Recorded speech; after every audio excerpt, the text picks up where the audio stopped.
Dobrodošli u novo izdanje Rukometne fantazije. Naša ženska rukometna reprezentacija odigrala je prve dve utakmice u kvalifikacijama za sledeće evropsko prvenstvo protiv Slovenije i protiv Švajcarske.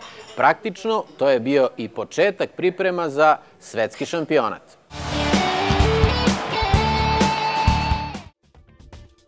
Naše najbolje rukometašice su posle kratkotrajnih priprema u Vrnjačkoj banji odigrale prve dve utakmice u kvalifikacijama za sledeće evropsko prvenstvo. Kao domaćine pobedile su Švajcarsku 32-21.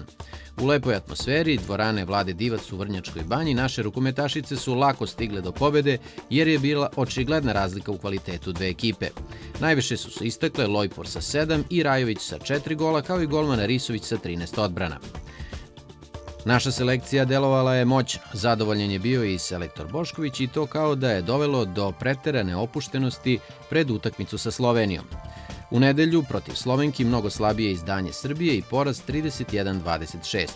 Jedino su pohvale zaslužile Krpež i Damjanović. Sledeću utakmicu u kvalifikacijama za Evropsko prvenstvo 2014. godine naše igraju tek u martu sledeće godine protiv Švedske. Ipak i treninzi i utakmice usmereni su ka najvažnijem cilju, svetskom prvenstvu. Treba iskoristiti svaku priliku, svako okupljanje za što bolju pripremu za podizanje forme pred izazov cele generacije, svetski šampionat. Mislim da dosta ljudi očekuje sada stepenik više, a svi znamo šta to znači, da uzmemo jednu od medalja. Ne bih samo voljela da se stvori neki pritisak oko toga, da smo već viđeni na postolju i tako dalje. Naravno, ovo nije nikakav alibi, svi znamo i svesni smo značaja ovog svetskog prvenstva i šta nam sve može doneti. Imamo jedno, bez obzira što smo bile četvrte i kako smo sve to završile, da kažem nesrećno, za mene jedno prelepo iskustvo, prelep osjećaj igrati u svojoj zemlji pred svojim navijačima. Evo, ove godine igramo u Nišu, osjetit ćemo malo i zaboravili smo, dugo nismo igrali čar te atmosfere, čar čaira, tako da naravno se nadamo najboljem. Ja mislim da smo iskusniji za godinu. Evo, ja igram u Danskoj, mogu malo da prikupim informacije o Dankinjama, ima tu dosta igračica i stvarno sam srećna, mnogo naših igračica igra po inostranstvu, tako da to je stvarno jedna lepa vest i mislim da možemo mnogo spremnije da dočekamo to svetsko, jer je mnogo bitno da se igra u dobrim klubovima, da se igraju dobre utakmice i onda je sve lakše. Definitivno na evropskom prvenstvu nije bilo nekih posebnih očekivanja od nas, pa smo iznenadile javnost. Sada su ta očekivanja definitivno opravdana. Mislim da su kvalitetom zaslužujemo plasman sigurno među, da kažemo, tri reprezentacije, jer to i želimo i cilj je sam medalje, da kažemo, imperativ. Pritisak naravno već ide u 100, ali s druge strane prosto zato se bavimo sportom. Smatram da smo kvalitetni i da možemo da iznesemo to na našim leđima, da nas posluži zdravlje, dobra atmosfera koja nas je krasila i nadam se da ćemo obradovati narod i nas. Već nekih 5 meseci nismo bile na okupu, to je zaista dug period, sada imamo 7 dana i zašto mi uvijek kažemo samo 2 nedelje pred svetsko prvenstvo, ali kako i svima, tako i nama, moramo da se prilagodimo. Smatramo da smo definitivno prosto sada psihički malo zreliji, a znamo šta nas čeka, koja je vrsta pritiska, ta dešavanja oko samog prvenstva i znamo šta da očekujemo. Jako sam srećan i zadovoljan pre svega što sam selektor Srbije i što treniram i selektujem ovakve devojke. Znači, one su prave i pokazuju da većina njih je igrala sinoć utakmici i žuri pravo na avion, što kolima, što avionom, da dođe danas na okupljanje. Velika je čast igrati pre svega za Srbiju, oni to pokazuju i mislim da smo prošle godine pokazali da možemo mnogo. Ono što nas očekuje u decembru mesecu to je da odigramo još bolje i da pokušamo da se... Naš cilj jeste medalja, znači na tom putu treba da pobedimo sve utakmice. Znači, ja ne sumnjam da će oni dati ponovo sve od sebe i da ćemo se u decembru 22. naći na postolju u areni.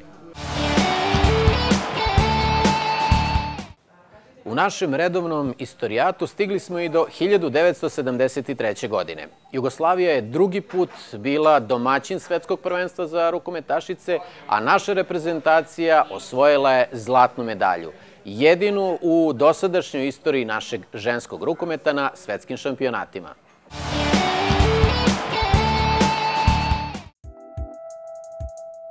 Svetsko prvenstvo je održano od 7. do 15. decembra. Učestvovalo je 12 reprezentacija raspoređenih u 4 grupe. Reprezentacija Jugoslavije bila je u grupi D. U prvom kolu pobjeda nad Holandijom 24, u drugom nad Danskom 11-10.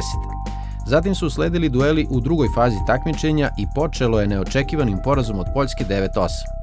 Ali onda je usledila najbitnija pobjeda na prvenstvu protiv Sovjetskog saveza 7-5 i obezbeđen je plasman u finale svetskog prvenstva. A u finalu duel sa Rumunijom i pobjeda u Beogradu 16-11. Reprezentacija Sovjetskog saveza osvojila je bronzu.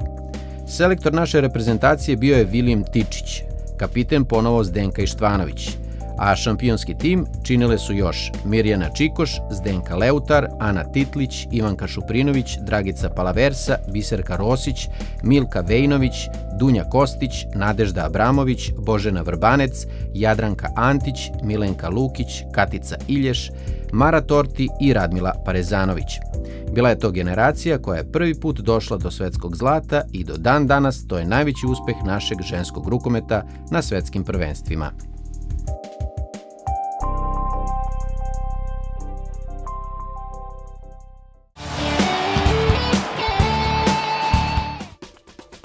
Dragica Đurić je po ocenama skoro svih domaćih stručnjaka najbolji golman u istoriji našeg ženskog rukometa. Iza nje je bogata karijera koja je počela u šabačkom Medicinaru. Zatim su sledili Sombor, Obrenovac, Voždovac, Budućnost, Kometal, Hypo-banka, nemački Lice-Linden sa kojim je osvojila i Ligu šampiona, Cirih i Amicici. Na kraju karijere Jagodina. U dresu reprezentacije Jugoslavije osvojila je zlato na olimpijskim igrama u Los Angelesu i srebro na svetskom prvenstvu 1990. u Južnoj Koreji. Od nacionalne selekcije oprostila se na evropskom prvenstvu 2002. godine u Danskoj u 39. godini. Posle karijere posvetila se trenerskom poslu. Osim škole golmana, koja već nekoliko godina radi u Beogradu, Dragica je zadužena i za naše reprezentativne golmane, Katarinu Tomašević, Jovanu Risović, Anu Kačarević. Evropsko prvenstvo smo odigrali, da kažem, opušteno. Nismo nešto ni mi bili sigurni koliko možemo. Javnost nije očekivala previše od nas, tako da je to 4. mesto bilo onako karakterisano kao jedan veliki uspeh, što i jeste. Sada imamo iskustvo iza sebe. Naravno da u svetsko prvenstvo ulazimo očekujući medalju i to uopšte više nije pitanje, to je sada već normalna stvar i razmišljamo o tome i radimo na tome i mislim da smo spremni da na ovom svetskom prvenstvu uzmemo medalju, igramo već 2. godinu pred svojom publikom i imamo sada i to iskustvo i mislim da neće biti velikog opterećenja. Znači, nastavljamo tamo gde smo stali i one su iskusnije, pogotovo to važi za Jovanu Risović koja je jako mlada, ona ima jedno iskustvo veliko iza sebe, tako da mislim da će ove godine one biti još spremnije i moći će još više da pomognu svom timu. Posle uspešne organizacije 2 evropska rukometna šampionata, Rukometni savez Srbije zaista ima veliko iskustvo u organizacionim poslovima. Tim je uigran, ali uvek ima detalja koje treba popraviti, tako i ovoga puta pred svetsko prvenstvo u Srbiji. Ono što je drugačije u odnosu na prvenstva, pa je samim tim izazov za ekipe, taj format njegovog prvenstva, da u 4 grupe po 6 timova nastupa, pa samim tim organizacija smeštaja, broja utakmica u jednom danu, gde se igraju po 3 utakmice u jednom danu, sami transferi, sama politika ulaznica, samo ugošćavanje svih ljudi koji puta dolaze iz celog sveta, pa samim tim i adekvatni uslovi za smeštaj, jer imamo na globalnom polju reprezentacije iz zemalja različite vere, različitih etničkih pripadnosti, različitih potreba u ishrani, u kulturi, u dodatnim sadržajima i tako dalje. To je jedan novi izazov. U tehničkom smislu to je da signal koji je slat i sa evropskih prvenstva u Evropu i svet sada ipak bude više distribuiran u svetskim razmerama i otud i veliki interes svetskih medija za prenos ovog prvenstva i za dobijanje podataka o njima. Znači, potrebno su u tom smislu, kako je globalnije prvenstvo od evropskog, ti izazovi za organizaciju su veći i mislim da nemamo problema sa tim da ćemo i te ciljeve i zadatke ostvariti i poslati Srbiji opet najlepšu poruku u svet. Kada smo pre 6 godina rekli za muškarce sa pozicije 49. u Evropi da ćemo osvojiti medalju 2012. to je bilo za tada veliku nevericu u sportskoj javnosti, pa smo ostvarili. Ali to je bio jedan ciklus koji je imao cilj i ovo prvenstvo 2013. je tako određeno baš zato što, tačno kako ste rekli, ta grupa igračica je stvorena reprezentacija prošla sve nedaće i poražene bolove, ojačala, dobila vanrednu priliku na Evropskom prvenstvu da poboljša startnu poziciju, jer je bolje sa 4. u Evropi doći i osvojiti medalju na svetskog nego bez toga. I mislim da je ovog puta ta medalja stvarno realna i po njihovom kvalitetu. Većina su vrhunski igrači sa svojim klubovima i ponajme kako je ta priprema tekla i koliko je to jasan cilj. Mi želimo da se to ostvari i želimo da one naprave najveći uspeh u istoriji. Imaju u staroj Jugoslaviji nekoliko svetlih i velikih primjera sa rezultatima, ali mislim da će ostvariti ono što su muški rukometaši, jer srebro s Evropskog prvenstva za muškarce je najveće dostignuće srpskog rukometa u istoriji. Bilo ovo još jedno izdanje Rukometne fantazije. Reprizu ove emisije možete pogledati u nedelju na drugom programu RTS-a. A za 7 dana ponovo ćemo biti zajedno. Hvala na pažnji.